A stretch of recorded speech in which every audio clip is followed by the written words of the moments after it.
Olá, boa noite. Eu sou a Marina Machado e esse é o Sem Censura. Com 35 anos de tradição, em seu novo formato, o programa promove um debate franco e confiável no momento de polarizações. E se você perdeu algum episódio, não se preocupe, porque o programa está disponível na íntegra no aplicativo TV Brasil Play e também nas nossas redes sociais. Hoje, como de costume, nós teremos 3 blocos, um convidado especial e 2 debatedores. E, claro, a sua participação também nas redes sociais com a hashtag Novo Sem Censura no Twitter da TV Brasil.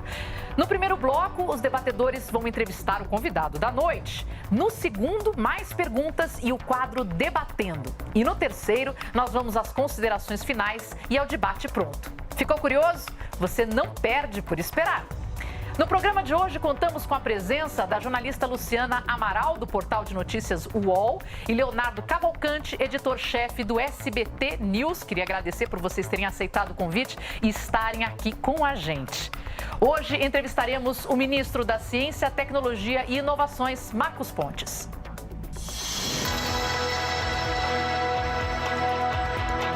Marcos Pontes nasceu na cidade paulista de Bauru em 11 de março de 1963. É o primeiro e, até o momento, único astronauta e cosmonauta brasileiro. Pontes é tenente-coronel aviador R1 da Força Aérea Brasileira, bacharel em Ciências Aeronáuticas e Administração Pública pela Academia da Força Aérea Brasileira, engenheiro aeronáutico, formado pelo Instituto Tecnológico de Aeronáutica, o ITA, mestre em Engenharia de Sistemas pela Naval Postgraduate School, na Califórnia, nos Estados Unidos, e piloto de testes de aviões de caça, com mais de 2.000 horas de voo em 25 tipos de aeronaves. Membro da turma 1998 de astronautas da NASA e da equipe de cosmonautas de Roscosmos, na Rússia, em 2005, Marcos Pontes é o único brasileiro a ir ao espaço e o primeiro astronauta e cosmonauta profissional a representar oficialmente um país do hemisfério sul no espaço. Pontes realizou a missão Centenário em 2006, fruto de uma parceria entre a Agência Espacial Brasileira e a Agência Espacial Russa, e é também embaixador honorário da Organização das Nações Unidas para o Desenvolvimento Industrial. Em 2019, assumiu o cargo de ministro de Estado do MCTIC, Ministério da Ciência, Tecnologia, Inovações e Comunicações. Em 2020, passou a ser ministro do MCTI, Ministério da Ciência, Tecnologia e Inovações, com a missão de gerir o protagonismo estratégico da ciência, tecnologia e inovações para o desenvolvimento do país. Ministro, boa noite. Eu tive a oportunidade de um dia entrevistar o Buzz Aldrin, que foi o segundo homem a pisar na Lua, e quando eu estive com ele, eu percebi que existe um peso que ele carrega desde que ele pisou na Lua. Desde então, só perguntam para ele sobre isso. Parece que ele vive preso naquela data, naquele momento, né, ao longo da carreira dele toda. E eu não deixo de pensar isso com relação ao senhor também. Será que você ainda vive isso como ministro hoje à frente de uma pasta tão importante para todas as áreas do Brasil, né? Ciência, tecnologia, inovações. Você ainda é muito abordado por este momento, por esta carreira como astronauta? Sim, aliás, eu queria agradecer a oportunidade, né, de estar aqui com vocês e falar um pouco a respeito do Ministério e também dessa carreira, e não dá para escapar disso. Eu gosto muito, na verdade, porque a minha vida e essa carreira dentro da NASA, foram 20 anos, né, junto com a NASA também, acaba incentivando, inspirando muitos jovens para as carreiras de ciência e tecnologia, que hoje, como ministro, isso é exatamente uma das coisas que eu quero e muito, que jovens entrem para as carreiras de ciência e tecnologia, em especial meninas também. E isso é importante. Ah, que bom. Mas o senhor então não sente que isso atrapalha o senhor? Gostaria que deixassem isso um pouco de lado? Vamos falar do Ministério, das ações que a gente tem para fazer? Não, dá para aliar as duas frentes. Dá para aliar, mesmo porque essas coisas são muito conectadas, né? Vamos dizer assim, a atividade de astronauta é intrinsecamente ligada à tecnologia, intrinsecamente ligada à ciência, e isso eu traduzo aqui para dentro do Ministério, e também abre muitas perspectivas internacionais, né, de relações internacionais, de contratos, parcerias internacionais o que é bom para o Ministério também, né? E bom para o Brasil, em última instância. Então, eu gosto bastante de utilizar essas duas coisas em conjunto. Bom, agora a gente vai direto para o nosso vacinômetro, com os números de vacinas aplicadas e distribuídas no país. Vamos ver aqui no telão. Olha, temos aí hoje já contabilizados 64 milhões de doses distribuídas em todo o Brasil. É um número considerável. Doses aplicadas, vamos ver quanto temos ao final desta segunda-feira. 20, 30, 40, já passou de 40 a 43 milhões, 105 mil doses aplicadas em todo o Brasil. Eu aproveito nessa imagem do vacinômetro, ministro, para te perguntar qual que é a contribuição do seu ministério para o desenvolvimento e a distribuição das vacinas. O Ministério de Ciência, Tecnologia e Inovações, eu chamo de uma caixa de ferramentas. Nós trabalhamos com todos os outros ministérios no desenvolvimento de soluções baseadas em ciência, tecnologias, protótipos. É mais ou menos como você vê uma corrida de revezamento, que você tem aquele bastão. Então, nós trabalhamos do início da solução até achar um protótipo, um serviço, um novo produto, e aí nós passamos para o Ministério Finalístico, então, aplicar na política pública. No caso específico da saúde, nós trabalhamos no desenvolvimento, por exemplo, de tecnologias de vacinas nacionais. Nós trabalhamos em toda a parte de sequenciamento genético no país todo, no desenvolvimento de laboratórios, testes diagnósticos, medicamentos, de uma série de outras ações que têm a ver com o desenvolvimento da ciência, né, e da tecnologia, e a gente passa esses resultados para o Ministério da Saúde, que então aplica, né, na população em termos de política pública. Andam em paralelo, Ministério da Saúde e Ciências e Tecnologia, não tem como. Exato, nós somos parceiros, né, da mesma forma com a agricultura, por exemplo, outro assunto, mas nós desenvolvemos sistemas, por exemplo, de inteligência artificial, internet das coisas, né, drones e toda a tecnologia para melhorar a irrigação, por exemplo. Passamos essa tecnologia para o Ministério da Agricultura, que cuida, então, da aplicação daquela no campo. E nesse primeiro bloco, cada debatedor poderá fazer perguntas de até 1 minuto para o nosso convidado. Luciana Amaral, qual é a sua primeira pergunta para o ministro, por favor? Bem, primeiro eu gostaria de agradecer a oportunidade de estar aqui, o convite, cumprimentar o senhor ministro, cumprimentar a Marina, cumprimentar o Leonardo. E, ministro, eu acho que como não pode deixar de ser, eu tenho que começar com a vacina, né? O Ministério tem apoiado o desenvolvimento da vacina Versamune, que é contra a Covid-19, que está em desenvolvimento pela USP, né, em Ribeirão Preto, em conjunto com uma empresa brasileira e outra americana. Já foi dada até a entrada na Anvisa para os testes clínicos, né, da vacina. Só que o presidente Bolsonaro vetou 200 milhões de reais que seriam usados no desenvolvimento do imunizante. O Ministério vem sofrendo limitações severas, né, no orçamento que nesse ano ficou em cerca de 2 bilhões e 700 milhões de reais. O senhor até já classificou o corte desse ano como um estrago, né, palavras do senhor, e afirmou que essa situação pode realmente inviabilizar pesquisas, produção de vacinas, tratamentos nacionais. Eu gostaria de me perguntar, até que ponto o desenvolvimento dessas vacinas nacionais, que são pelo menos 3, né, junto à identificação de novas linhagens do novo coronavírus, estão sob risco por causa do corte no orçamento? Obrigado pela pergunta, é uma ótima pergunta para esse momento. O Ministério, nós instituímos uma chamada Rede Vírus MCTI. Vou começar por aí, que essa é uma parte importante. A Rede Vírus MCTI é uma rede constituída de cientistas, pesquisadores, médicos, especialistas em viroses emergentes, que nos dão as diretrizes da estratégia que o Ministério tem executado desde o ano passado. Nós instituímos isso em fevereiro do ano passado, mesmo antes do estabelecimento da pandemia no Brasil. E isso é importante, porque a gente tem uma visão de profissionais muito ampla em como fazer esse combate ao Covid. E dentro dessa estratégia, nós temos lá, colocados por eles, o desenvolvimento de tecnologias de vacinas nacionais.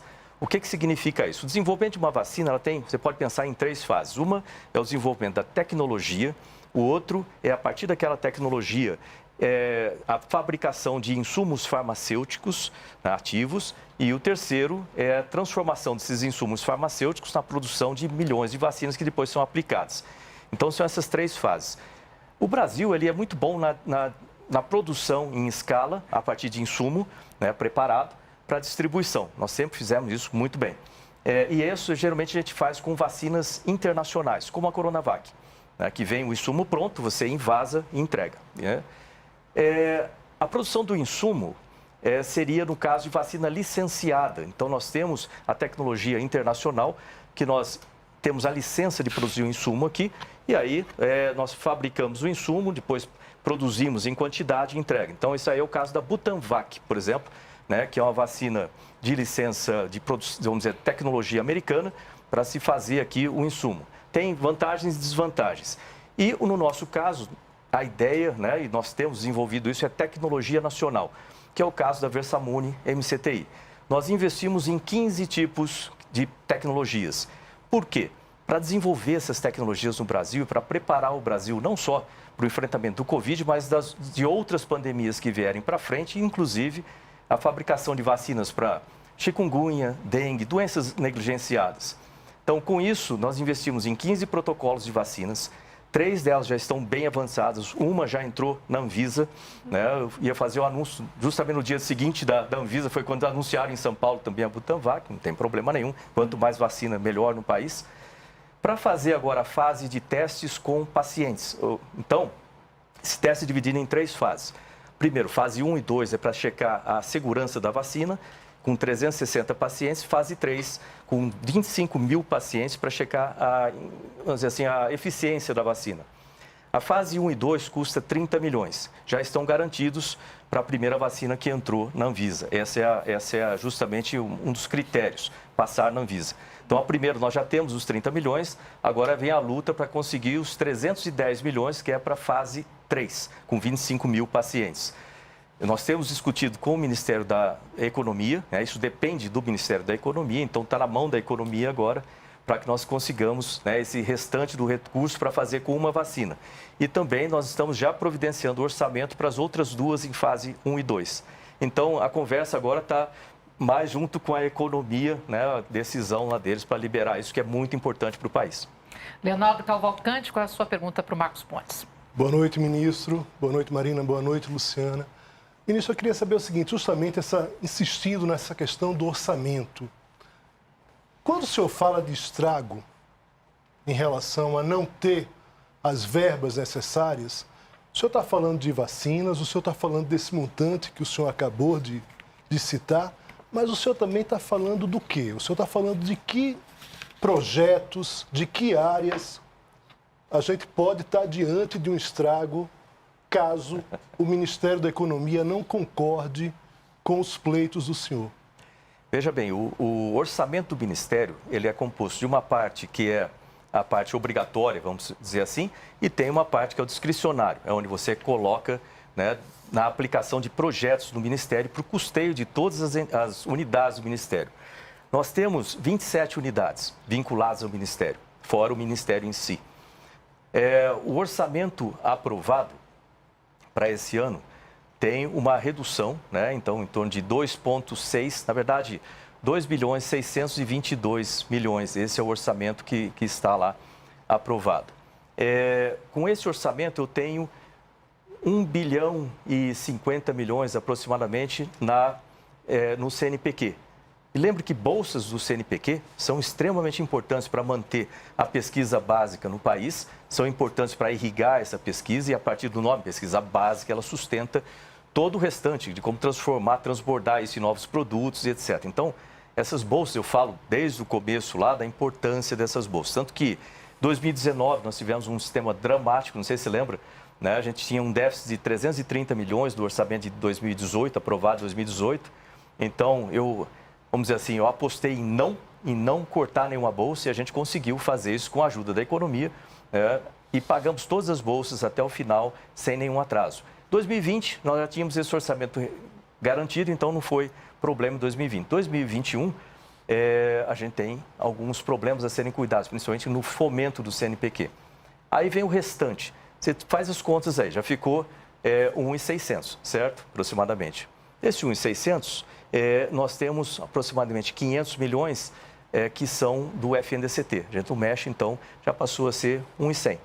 Com 1.100, eu tenho que financiar todas as organizações sociais, todas as unidades de pesquisas, e eu consegui preservar, sem nenhum corte, as unidades de pesquisas, tanto em 2019 quanto em 2020. Por quê? Porque o orçamento já estava no limite baixo.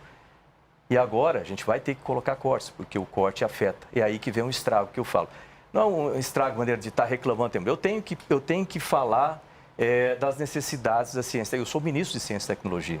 Então, eu brinco com o Paulo Guedes, por exemplo, eu falo assim, eu tenho que pedir, você pode até falar não, mas o que não pode acontecer é eu não pedir e você falar não.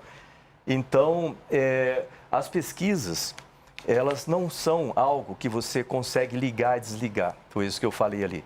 Então, você tem um orçamento, de repente você tira aquele orçamento, você pode atrasar muitos anos naquela pesquisa. Então, essa é a questão do estrago, é justamente isso, para a gente não desperdiçar anos de pesquisas dentro dos orçamentos. Inviabilizar uma pesquisa uma nesse série de caso, coisas. né? O senhor hoje na sua live, para quem não acompanha o ministro tem uma live no Instagram dele que é bem rica. Hoje o senhor falou até de sangrar algumas partes, porque é pesado, tem que se cortar em alguns pontos.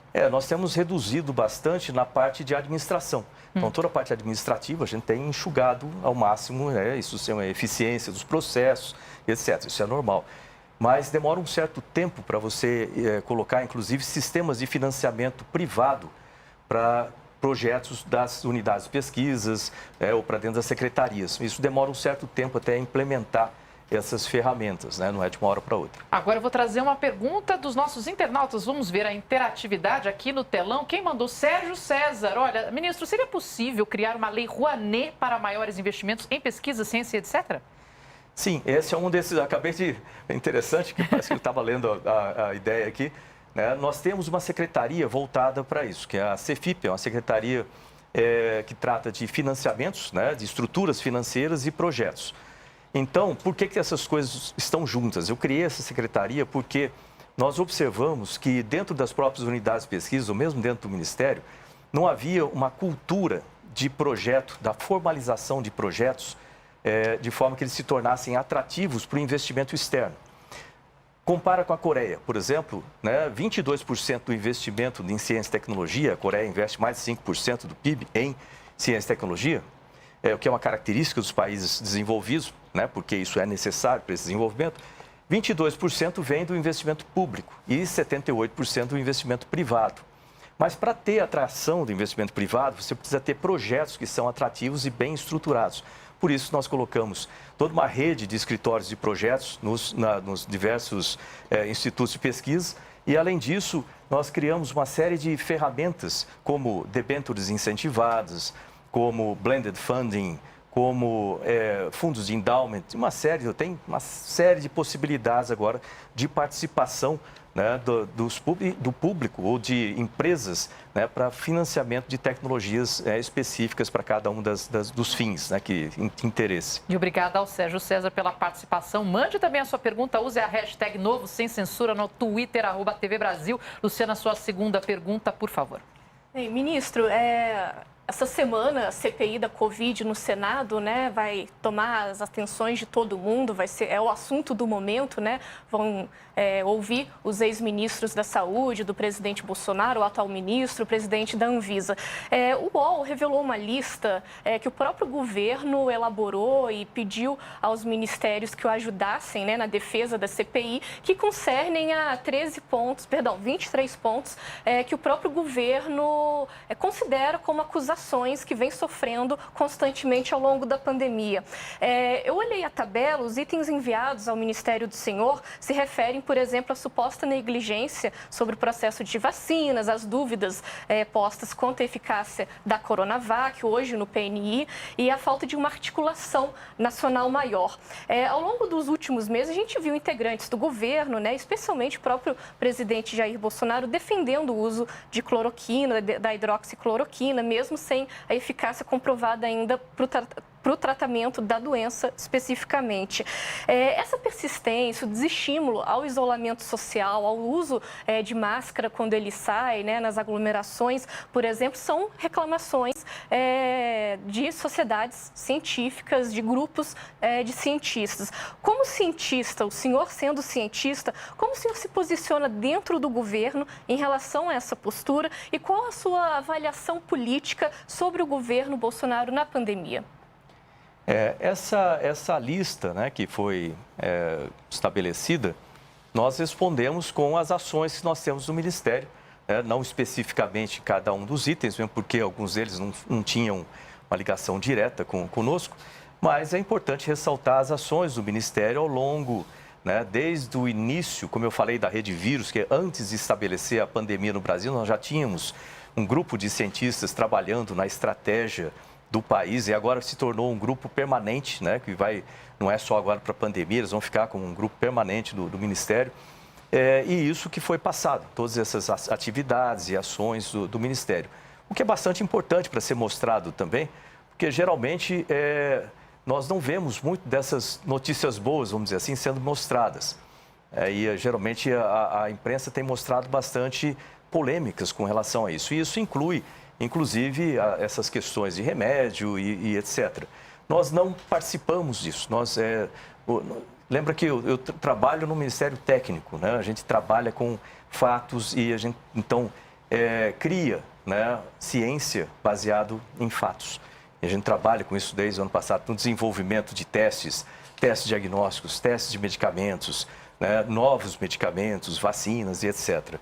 E com relação ao presidente em si, não cabe para mim, como ministro, né, mesmo comentar, né, essa parte. Eu acho que tem que ser mais feita pelo próprio presidente com relação a isso, e não eu aqui, né, falar a respeito do chefe, né, ou do presidente da República. É porque muitos cientistas, grupos, né, de cientistas se incomodam, né, com a postura dele. E as coisas são passadas, as informações são passadas, né, obviamente. Mas não cabe a mim, como ministro, né, comentar o presidente da República. Se fosse o oposto, se eu fosse o presidente, ele fosse o ministro, é possível, né, de se fazer isso. Mas, do ponto de vista da ciência, nós desenvolvemos no Ministério, né, o que há de melhor em termos de ciência para o Brasil, e o nosso foco tem sido justamente em atender às necessidades da população. A gente precisa ter vacinas nacionais. Aí você fala assim, por que você insiste tanto em vacinas nacionais? Tem que lembrar que tem mutação do vírus. Essas mutações tendem, né, tem a possibilidade de fazer uma redução da eficiência das vacinas existentes. Elas podem necessitar ajustes, assim como as vacinas da gripe, né? Ajustes anuais, vacinas anuais. Elas podem trazer reinfecção, elas podem ter uma série de problemas que nos levam a ter a certeza de que vacina nacional é a solução. Por isso que eu falo bastante nisso, por isso que eu trouxe o foco para essa parte, porque é isso que a gente faz. Eu gosto mais de trabalhar com esses fatos. E no próximo bloco nós teremos o quadro Debatendo, um momento de exposição de argumentos dos nossos convidados e com os comentários do nosso ministro astronauta Marcos Pontes. Leonardo, qual é a sua segunda pergunta para o ministro, por favor? Ministro, eu vou continuar no tema da CPI. Reportagem do SBT News mostrou que o Planalto o governo vai tentar isolar a CPI em relação aos ministros da saúde, no máximo ali uma convocação de um ex-ministro como o Ernesto, por exemplo. Mas a tendência, como falou a Luciana, é que outros ministros sejam convocados. Então, há uma expectativa de convocação dos outros ministros. Uhum. O senhor espera ser convocado nessa CPI? O que é que o senhor vai argumentar na CPI diante desse quadro? Eu acho que é bem provável, né, que eu seja chamado para falar a respeito do desenvolvimento de ciência e tecnologia, exatamente sobre essas estratégias que nós temos implementado.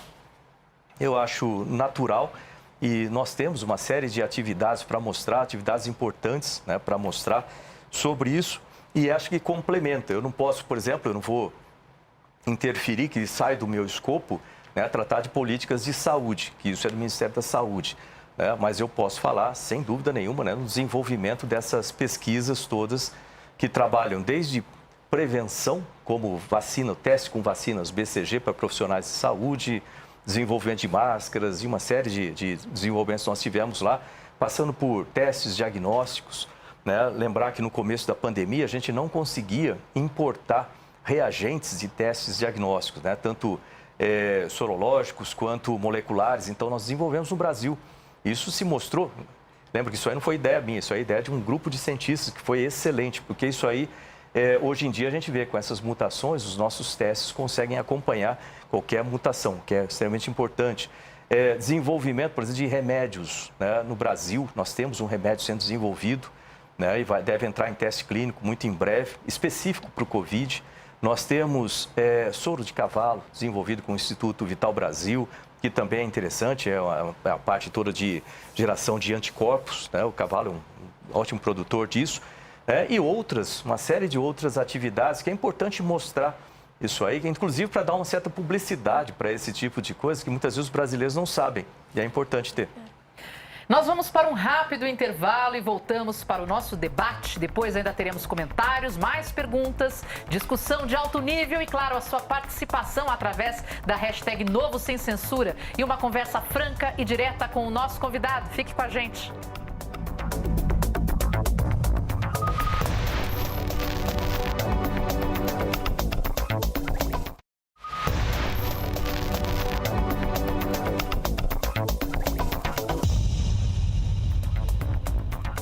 Bem-vindo de volta ao Novo Sem Censura, esse espaço de troca de ideias sem meias palavras. E hoje o nosso convidado é o ministro da Ciência, Tecnologia e Inovações, Marcos Pontes. Eu, aliás, queria começar esse bloco com uma pergunta, ministro. Quando a gente pergunta para as crianças, né, o que elas querem ser quando elas crescerem, a gente ouve astronauta, cientista, médico, mas algo acontece ao longo da vida. A realidade talvez aconteça ao longo da vida e esses sonhos se perdem, o que é uma grande pena.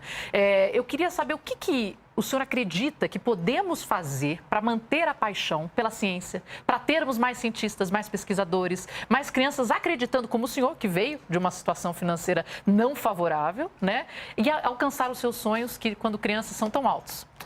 Você falou exatamente isso. Meu pai era faxineiro, né? Servente de serviços gerais. Mas, ao mesmo tempo, eles me davam boas dicas. Minha mãe, por exemplo, falava assim: estude, trabalhe, persista, sempre faça mais do que esperam de você, você consegue chegar onde você quiser. O segredo, acho que está aí, em conhecimento, estudar. Então, eu falo muito de educação, a pessoa fala assim, me diz ciência e tecnologia, mas a educação é essencial. E você trazer, as crianças têm sonho, você trazer para perto delas a ciência, por isso a popularização, a gente tem uma secretaria voltada para articulação, popularização, promoção da ciência, levar a ciência e tecnologia para dentro das escolas, formar professores de ciência. Com isso, eles começam a ver que a ciência está ao redor e aquilo está ao alcance também. Trazer exemplos. Eu tenho essa briga em trazer mais meninas para a ciência e tecnologia também, né? Mostrar exemplos, ver que elas podem abrir os centros de pesquisa para que eles vão lá e possam participar. Nós temos a Semana Nacional de Ciência e Tecnologia, esse ano vai ser de 2 a 8 de outubro. O mês de outubro é o mês nacional de Ciência, Tecnologia e Inovações. Então, todas essas ações de popularização são extremamente importantes. A NASA faz isso com maestria, né? E a gente precisa trazer isso, mostrar para as crianças que é possível realizar. Mas precisa estudar, precisa de educação. Isso é importante. Eu espero que meu filho esteja assistindo o programa, apesar de ser tarde para a idade de 10 anos, mas ouviu o ministro. Ok. Agora eu quero fazer uma pergunta. Vamos ver aqui o telão, vamos ver qual é a participação que nós temos de internauta. Vamos uma pergunta das ruas, vamos ver. Prezado ministro, tudo bem? Eu gostaria de fazer uma pergunta sobre... Muita gente, por exemplo, sai para fora do Brasil para trabalhar em empresas como NASA ou empresas especializadas em astronomia. Eu fico pensando, por que as pessoas não vêm para o Brasil? O que falta no Brasil para que ele seja também um grande líder nesse ramo de ciência? Obrigada, Mohamed, pela participação. A gente exporta cientista, o que é uma pena, né? É interessante que eu estive na Índia para acompanhar o lançamento do Amazônia 1, que foi um satélite nacional. Aliás, lançamos 4 satélites já no programa espacial aqui desde 2019, que é importante ressaltar também. O programa espacial tem dado um salto no país, assim como outros programas que a gente tem trabalhado ali no Ministério. Mas isso tudo, para que nós tenhamos mais fixação, vamos chamar assim, dos nossos cientistas aqui no Brasil, nós precisamos, primeiro, do financiamento da pesquisa básica, que é extremamente importante, eu vou ficar repetindo isso, e também a participação do investimento privado para abrir caminhos para projetos, né, de desenvolvimento de empresas, startups, etc., no setor de ciência no Brasil. Isso vem acompanhado, não é só você criar isso, vem acompanhado também de uma mudança de legislação. Nós criamos, por exemplo, um marco legal das startups, nós criamos outras ferramentas, como o Plano Nacional de Internet das Coisas, que vão trazendo as possibilidades, mas não é uma coisa que a gente faz de um dia para outro. A Índia, ela tem... Por que eu comecei falando da Índia? Ela tem uma filosofia um pouco diferente. Ela gosta de exportar os seus cientistas para que eles tragam investimentos para dentro do país. Assim, por exemplo, o CEO da Microsoft, se eu não me engano, e são 2 CEOs enormes, de empresas enormes dos Estados Unidos, que é a Microsoft e a Apple, se eu não me engano, são indianos. né? Então, esse tipo de coisa também é importante. Então, hoje em dia, a gente vive num mundo, especialmente quando a gente fala de ciência e tecnologia, bastante interconectado, interrelacionado. E precisa, tanto que a gente tem uma série de acordos internacionais, nós já fizemos 27, né? E nós temos agora um acordo com a NASA para o Artemis e outros, né? Que permitem que os nossos garotos e garotas pensem, por exemplo, na área espacial, no Programa Espacial Brasileiro, mas com a mente também em participar de outros programas e estar aqui no Brasil. Por exemplo, eu, né? Fui para fora, voltei, estou aqui hoje no Brasil ajudando o país nesse sentido. Muito bem, temos mais uma pergunta das nossas redes sociais, vamos ver aqui no telão. Quem pergunta agora é José Amaral. O senhor tem um olhar para as escolas técnicas? Se sim. é aproveitado o material humano que lá existe? O José Amaral, esse é um tema, né, eu posso passar a noite inteira falando isso aqui, que é uma coisa que eu adoro e acho extremamente importante. Veja bem, e por experiência própria. Como eu falei, eu vim de uma família humilde. Eu tinha que pensar em como eu vou pagar a minha universidade. Como que eu vou fazer isso? Eu tenho que me garantir, porque eu vou esperar meu pai pagar as coisas lá. Então, quando eu fiz o ensino médio, eu fiz 4 cursos profissionalizantes.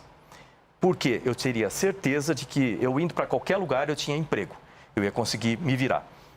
Além do mais, isso me permitiu escolher de uma forma mais firme qual curso eu queria fazer na universidade e reduz também o atrito em você começar um curso, não gostar e sair. E também a possibilidade de pagar pelo meu próprio curso se precisasse. Eu sou embaixador mundial da WorldSkills International, que é uma organização que trabalha com ensino profissionalizante. Então, para mim, isso é um negócio extremamente caro, muito importante. Na minha opinião, nós teríamos que ter todo aluno de ensino médio já terminar o curso de ensino médio com um curso profissionalizante. Nós precisamos dar mais valor ao ensino profissionalizante, aos técnicos aqui no Brasil. Eu tenho falado com o ministro Milton sobre isso, das possibilidades, inclusive, de parceria com o Ministério de Ciência e Tecnologia para que nós tenhamos cursos tecnológicos, o aumento de vagas para esses cursos no país. A gente vai chegar lá. De novo, não é uma coisa simples, quando a gente pensa que tem uma série de impedimentos, até o orçamento em si. Mas a gente pode chegar lá com a ajuda das empresas, de novo. Para elas também é muito importante isso. Daqui a pouco nós teremos o quadro Debatendo, mas agora vamos para mais uma rodada de perguntas com os nossos debatedores. Luciana Amaral, você pode começar com a sua pergunta, por favor. Obrigada, Marina.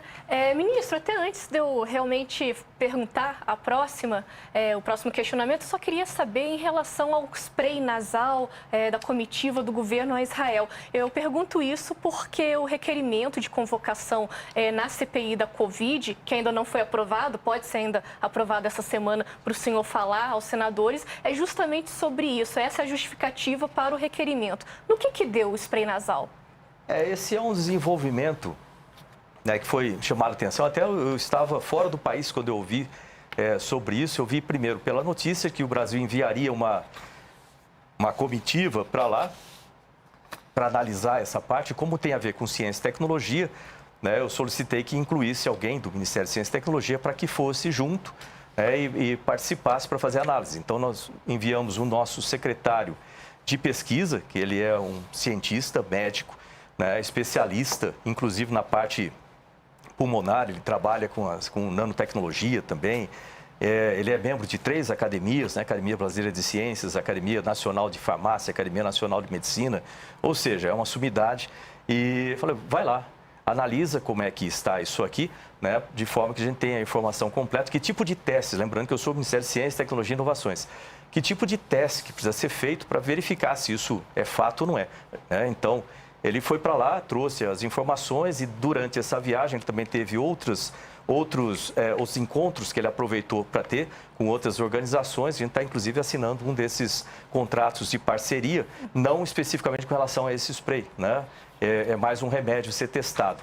Então, havendo, e lembrar que está no estágio inicial ainda isso aqui, né? Observacional, precisa fazer todos os testes clínicos, então, havendo essa possibilidade, serão feitos. Leonardo Cavalcante, agora a sua pergunta, por favor.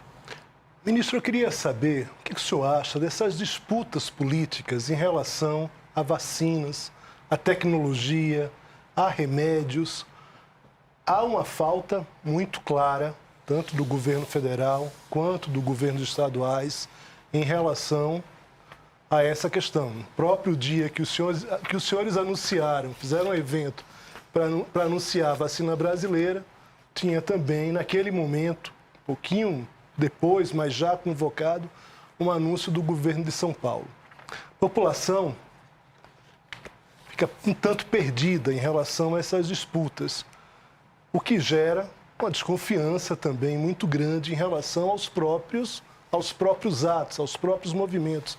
Como é que o senhor se coloca, como é que o senhor, uma pessoa técnica, pelo menos, está no governo como um posto técnico, avalia toda essa disputa política que sombreia, que está por trás desses anúncios e dessa pandemia? Ótima pergunta, porque do nosso ponto de vista, no Ministério de Ciência, Tecnologia e Inovações, como eu falei um pouco antes, nós trabalhamos com a parte técnica, né? Então, por exemplo, nesse caso, né, do anúncio da Versamune MCTI, eu venho anunciando, né, falando a respeito do desenvolvimento dessas vacinas nacionais, lá desde o começo, quando começamos a investir nisso, lá em março de 2020. Então, eu venho falando a respeito do desenvolvimento. Olha, as vacinas estão sendo financiadas, são 15 tipos de vacinas, 3 delas já estão chegando lá nos pré-clínicos. Aí, quando entrou na Anvisa, no dia anterior, eles tinham entrado na Anvisa, era óbvio que eu ia fazer o anúncio, né, no dia falou assim, ó, entrou na Anvisa, né? Aí eu fui surpreendido quando eu via a outra, eu falei, aliás, quando eu vi a primeira vez na TV de manhã, eu falei assim, mas estão anunciando a vacina que a gente ia anunciar já antes de eu falar, né? Aí eu vi, não é outra. Olha, do meu ponto de vista, que eu até falei naquela coletiva lá, quanto mais vacinas a gente tiver desenvolvidas no Brasil, melhor. É isso que a gente precisa para a nossa população aqui, mais vacinas, mais remédios, mais equipamentos, então, para realmente sair da situação o mais rápido possível. Então, se você observar, né, nós seguimos, né, no Ministério, meio em paralelo a essa discussão toda. Eu não participo dessa parte, porque eu acredito que a gente tem que realmente focar. Nós temos tantas atividades no Ministério que a minha característica, o DNA do Ministério, é o desenvolvimento da tecnologia, da ciência, é isso. Então, basicamente, eu não me incomodo muito, mas eu acho importante passar as informações para a população. Uma das coisas que eu acho falta, por exemplo, é que a imprensa nos ajude a divulgar essas coisas que estão sendo desenvolvidas no Ministério. Eu falo em lives, eu falo dentro das minhas possibilidades ali, que eu não tenho recurso para ficar fazendo propaganda, né?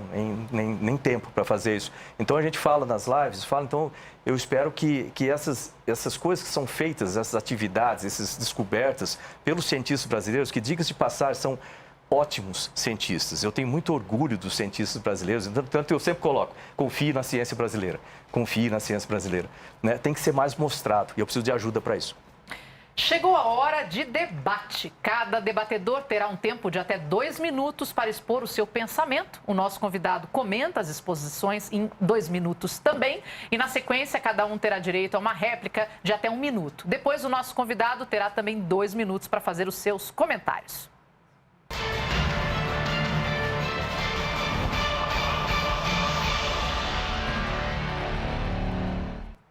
E vamos ao nosso debatendo.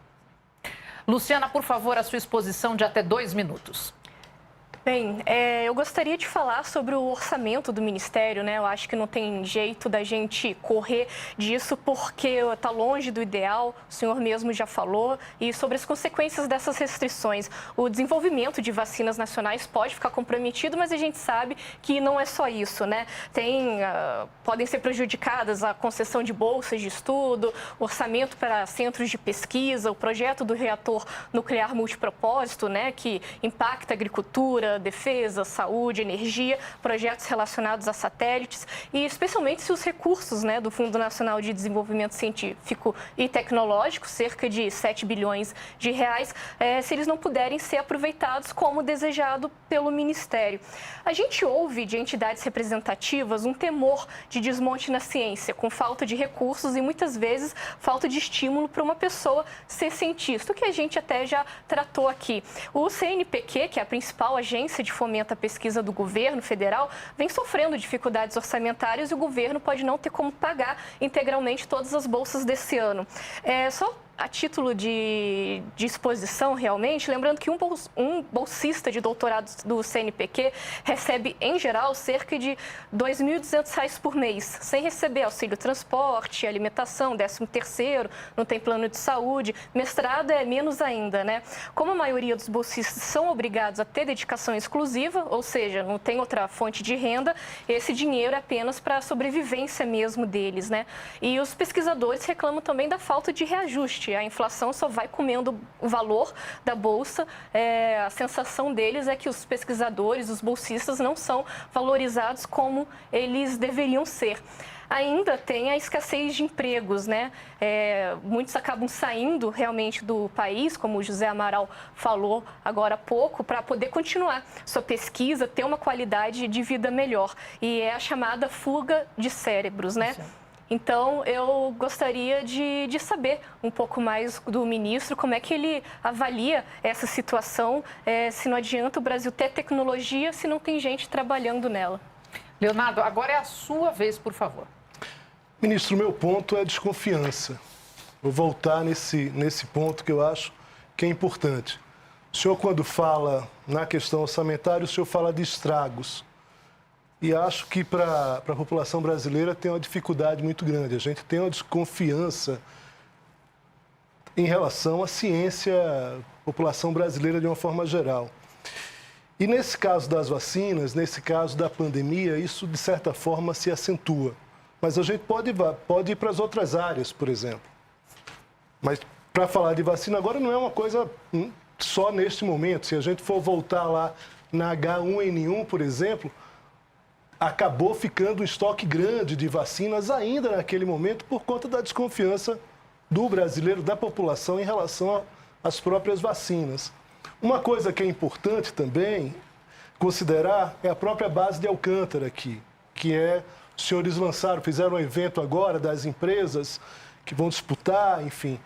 E a gente também tem uma desconfiança em relação à base de Alcântara, desde aquele fatídico acidente.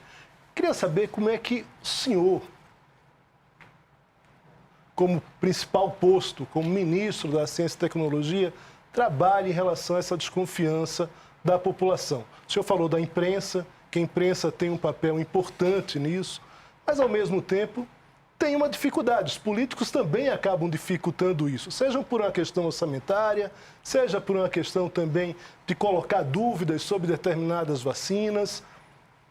Acho que é importante se o senhor pudesse falar sobre essa desconfiança em relação à ciência brasileira, eu gostaria muito de ouvir. Ministro, o senhor tem 2 minutos para fazer a sua consideração. Bom, vou aqui tentar responder as duas perguntas em 2 minutos. Primeiro, com relação a orçamento, né, nós reconhecemos todo o esforço do Ministério da Economia em colocar os orçamentos adequados para a ciência e tecnologia, a importância, logicamente, da ciência e tecnologia no desenvolvimento econômico e social do país.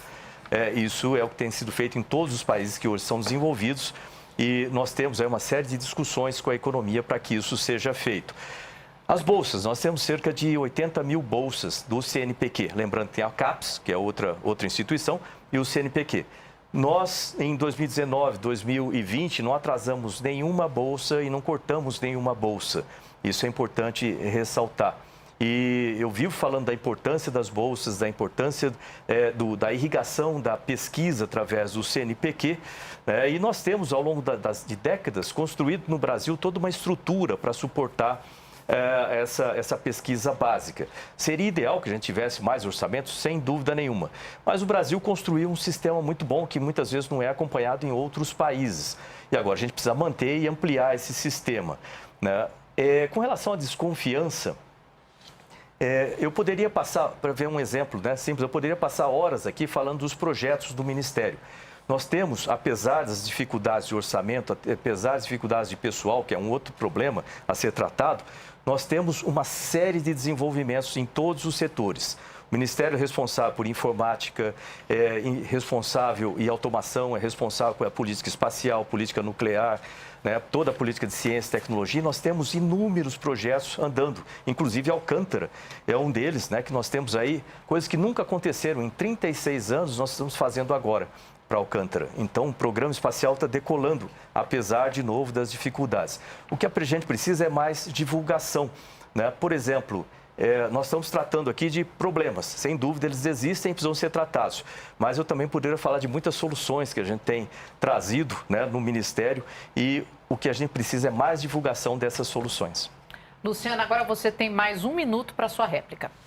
Obrigada, Marina. Bem, ministro, eu queria saber também um pouco do senhor. Em relação à base de Alcântara, o governo vinha dizendo, né, que vai criar mais uma estatal, né, a Alada. Eu fico perguntando, me questionando como é que fica a situação da criação de mais uma estatal, sendo que a proposta do governo federal, do ministro Paulo Guedes, é justamente enxugar a máquina pública, né? E, ao mesmo tempo, eu me pergunto em relação ao satélite Amazônia 1, ele vai ter um papel importante, né, na verificação do desmatamento no Brasil. Sei exatamente em que ponto que está, ele foi lançado em órbita em fevereiro, e na esperança de que, de certa maneira, esse satélite ajude a resolver desavenças que venham ocorrendo entre integrantes do governo e o INPE, né? O INPE que foi muito atacado em 2019, o então presidente do Instituto até acabou pedindo demissão, sendo demitido. O senhor vai anotando aí as perguntas, porque agora é a vez do Leonardo, você tem a palavra. 1 minuto. Vamos ficar em Alcântara, ministro, até para ficar num tema só aqui em relação a esse projeto, que é um projeto que voltou a ser estabelecido pelo governo brasileiro. Semana passada teve mais um passo em relação à base. Mas a gente está fazendo quase 20 anos do acidente, que foi em 2003, e eu queria saber, de lá para cá, o que é que aconteceu? O que é que a gente pode dizer que se mudou e o que é que se vai mudar a partir dessa base? A partir agora desses novos movimentos do governo. Bom, excelente. Esse é um assunto que eu gosto muito. Tem, logicamente, todo um enfoque a respeito do programa espacial. E o que nós temos? Primeiro, porque a ALADA, né? Lembrar que o programa espacial ele é um composto, né, de 5 áreas. A gente tem o centro de lançamento, ou os centros de lançamento, nós temos satélites, nós temos foguetes, nós temos aplicações espaciais, né, aplicações do espaço, e também a parte de regulação. Então, nessas 5 áreas, vamos olhando no Centro Espacial de Alcântara, que era o centro de lançamento de Alcântara. Esse centro, ele tem aguardado por mais de 3 décadas que seja desenvolvido. Então, isso é uma coisa que me incomodava muito, sendo parte do programa espacial também. Então, nós colocamos o foco ali para a transformação do centro num centro espacial com utilização comercial, porque isso vai dar mais suporte econômico às atividades do centro e de todo o entorno. Começamos, então, com a assinatura em 2019, eu fui muitas vezes ao Congresso falar sobre isso, a assinatura e a aprovação do Acordo de Salvaguardas Tecnológicas. Então, feita essa assinatura e aprovação, que foi extremamente importante para a comercialização das atividades de lá, lembrando que é comercialização sob controle do Comando Aeronáutico e da Agência Espacial Brasileira. Então, para que isso seja efetivado de uma forma sustentável, é necessário a criação da ALADA. A ALADA é uma empresa, né, estatal completamente independente, que não vai custar absolutamente nada aos cofres, vamos chamar assim, né, do Brasil. Pelo contrário, ela vai produzir bastante recursos para que sejam utilizados no centro e no desenvolvimento do entorno, né, ali de Alcântara. O Amazônia 1, ele foi um sucesso, ele está funcionando 100% no espaço. Uma coisa importante, que às vezes o pessoal não lembra muito, é que ele tem a plataforma multimissão que vai servir para outros satélites. Então, está no nosso planejamento, usando o FNDCT, desenvolvimento de outros satélites nacionais. Então, naquele eixo que eu falei de satélites ali. Da mesma forma, na área de foguetes, e o INPE, ele tem uma função essencial nisso. Né? Dentro das nossas limitações, o INPE ele tem crescido em termos de programas, né? Tem uma limitação grande que é de pessoal, que uma hora dessa a gente precisa falar sobre isso, que é de pessoal, mas ele tem crescido bastante, né, tanto das atividades que ele já faz em termos de monitoramento, mas também desenvolvimento de sistemas espaciais. E o acordo, o Centro Espacial de Alcântara, de 2003 para hoje, ele evoluiu de uma maneira gigantesca. Nós temos o Comitê de Desenvolvimento Integrado de Alcântara, tive reunião na semana passada sobre isso, que é um comitê formado por diversos ministérios, instituições governamentais, instituições locais, como a Federação das Indústrias do Maranhão, os moradores, né? O seu Luiz, por exemplo, é um dos líderes da comunidade quilombola ali, o professor Remédios, e o prefeito de Alcântara, ou seja, é um comitê integrado, né? De várias possibilidades, estudando o que vai ser feito em Alcântara. Já temos vários adiantos, vamos chamar assim, né? Nas comunidades ali, que eu tenho um carinho muito grande por eles lá, e no próprio centro. Nós tivemos agora a certificação de 4 empresas. Aliás, falando em Alcântara, vamos a uma pergunta da internet aqui no nosso telão. Henrique Duarte, qual vai ser a maior vantagem para o Brasil com a chegada de empresas privadas no Centro Espacial de Alcântara? Henrique, é o seguinte, né?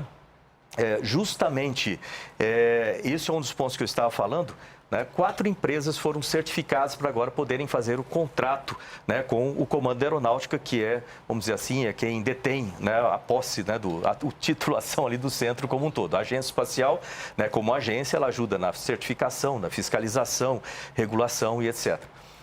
E essas empresas são as 4 primeiras. Agora já tem um outro edital, já estão analisando outras empresas para participarem. Cada empresa dessa, logicamente, é uma participação comercial, né? Elas têm também uma participação econômica a ajudar, por isso que a ALAD é importante, para que possa receber isso aí e aplicar ali, né, no próprio centro. Então, elas vão ajudar no desenvolvimento do próprio centro, no desenvolvimento do Programa Espacial Brasileiro, que a gente vai ter vetores saindo do Brasil, né, foguetes com os nossos satélites, vão ajudar no desenvolvimento dos nossos veículos lançadores também, né, e tudo isso no sentido, obviamente, é um sentido pacífico de utilização do espaço, que vai trazer muitas vantagens em várias áreas, como comunicações, meio ambiente, agricultura, segurança e etc. Então, muitas aplicações do espaço. Depois de um rápido intervalo, nós faremos mais perguntas, teremos a sua participação nas redes sociais com a hashtag Novo Sem Censura e vamos para um bate-pronto com o nosso convidado. Voltamos já já.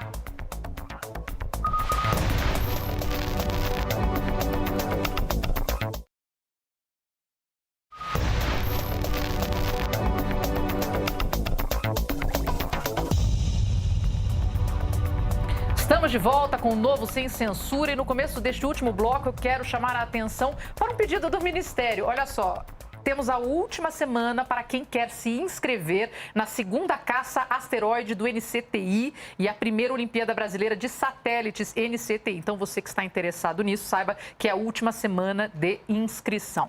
E chegou o momento do nosso debate pronto. Eu vou fazer perguntas curtas para o nosso entrevistado que vai respondê-las em poucas palavras.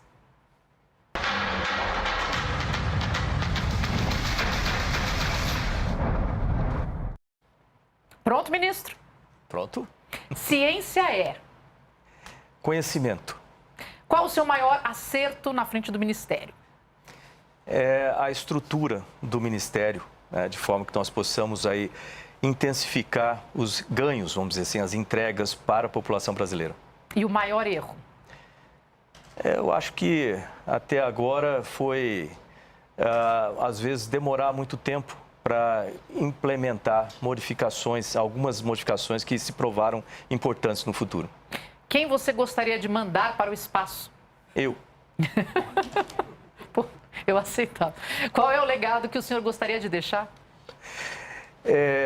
Que os jovens saibam da importância da ciência e tecnologia, porque eles são o nosso futuro, né? E que eles participem do desenvolvimento de ciência, tecnologia e inovações, porque esse é o futuro deles. E para encerrar o programa, vocês têm um tempinho para as considerações finais. Vamos começar com a Luciana Amaral. 30 segundinhos, Luciana. Obrigada, Marina. Eu queria começar agradecendo, né, esse espaço. Acho que o debate foi muito proveitoso. Agradecer a equipe da EBC e desejar muito sucesso, ministro, no seu trabalho, à frente do Ministério, numa área que é tão fundamental, né, para o desenvolvimento de qualquer país. Muito obrigada. Obrigado. Agora é a sua vez, Leonardo. O SBT News agradece o convite de estar participando desse debate, agradeço ao ministro, agradeço a vocês Boa noite. Ministro, agora a palavra é sua, você tem um pouquinho mais de tempo. Olha, eu gostaria de agradecer muito por essa oportunidade de divulgar atividades do Ministério de Ciência, Tecnologia e Inovações, né? Certamente nós temos desafios grandes, mas nós também temos muitas soluções interessantes. Não dá para falar sobre tudo aqui. Eu gostaria de solicitar às pessoas que entrem no site do Ministério, gov.br/MCTI. Nós temos lives, nós temos uma série de informações que, de repente, ali está o seu futuro. De repente, numa dessas lives, nós falamos ali de como transformar uma ideia numa startup, né, nos apoios que nós temos, como o Programa Centelha e outros, né, de repente você acha ali o seu futuro. Né, e participe e acredite na ciência brasileira. Todos os países desenvolvidos são hoje desenvolvidos porque acreditaram em ciência, tecnologia e inovações. Eu queria agradecer também essa oportunidade, agradecer pelas perguntas, agradecer à emissora e agradecer também ao presidente Jair Bolsonaro, né, por essa oportunidade que nos dá de ajudar a população do Brasil através de ciência, tecnologia e inovações. Obrigado. O Novo Sem Censura fica por aqui. Obrigada pela presença do ministro da Ciência, Tecnologia e Inovações, Marcos Pontes. Aos nossos debatedores da noite, a Luciana Amaral, o Leonardo Cavalcante. Agradeço também ao Portal de Notícias UOL, ao SBT News, por autorizarem a participação dos debatedores, às nossas intérpretes de Libras, porque sem elas, boa parte da comunicação ficaria perdida. E meu muito obrigada a você de casa que alimentou esse debate, essa rica troca de ideias. Eu peço que você continue ligado nas redes da TV Brasil e prepare os seus argumentos, porque semana que vem tem mais Sem Censura. Até lá, boa noite.